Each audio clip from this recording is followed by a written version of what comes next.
ऐसे ही हमारे किसान कुछ बचे अवशेषों में आग लगा देते हैं। उसको रोकने के लिए हमने व्यापक स्तर पर कार्य योजना बना ली है और उपायुक्त महोदय की अध्यक्षता में इसकी मीटिंग हो चुकी है और व्यापक कार्य योजना के अंतर्गत इसमें हम काम कर रहे हैं। सबसे पहले तो हमने सभी कंबाइन हार्वेस्टर्स को सख्त हिदायत दी हैं कि वो जहाँ पर हमारे प्लांट्स हैं पराली को यूज करने के लिए, उसको छोड़कर सभी की कटाई वो एसएमएस लगाकर ही करें, ताकि वो एक साथ बिखर जाए और किसानों को आगे उसको ज़मीन में लॉक करने के लिए इन सिटू मैनेजमेंट में किसी तरह की कोई परेशानी ना हो। और इसकी जांच के लिए कि ये कोई भी जलाए अनजाने जाने में, उसको लगातार जागरूक किया जा रहा है। गांव स्तर पर टीमों का गठन किया जा चुका है। लोगों की छोटी छोटी मीटिंग करके हमारे सारे कर्मचारी अधिकारी किसानों को जागरूक कर रहे हैं। मशीनें हमारे पास भरपूर मात्रा में उपलब्ध हैं। मशीनें सबसे पहले हमने उस एरिया में डाइवर्ट की हैं जहाँ पर हमारी अर्ली हार्वेस्टिंग होती है, अगेती कटाई होती है, और वहाँ पर लोग पीज, पोटैटो, टोमेटो या मूली, गाजर की बिजाई करते हैं तुरंत।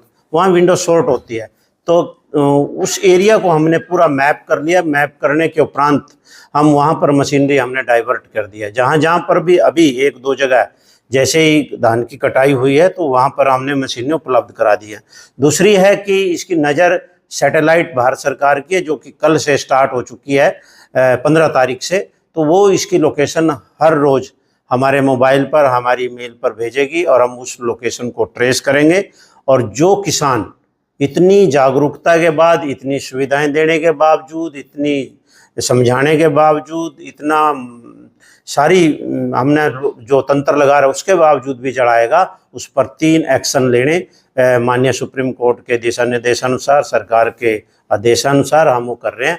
सबसे पहले तो उस पर फाइन लगाएंगे, दूसरा उस किसान के एफआईआर दर्ज कराएंगे, और तीसरा उसके फार्म रिकॉर्ड में एंट्री करेंगे, ताकि वो 2 साल यानी 4 सीजन अपनी फसलों का पंजीकरण मेरी फसल मेरा ब्यौरा पर दर्ज ना करा सके।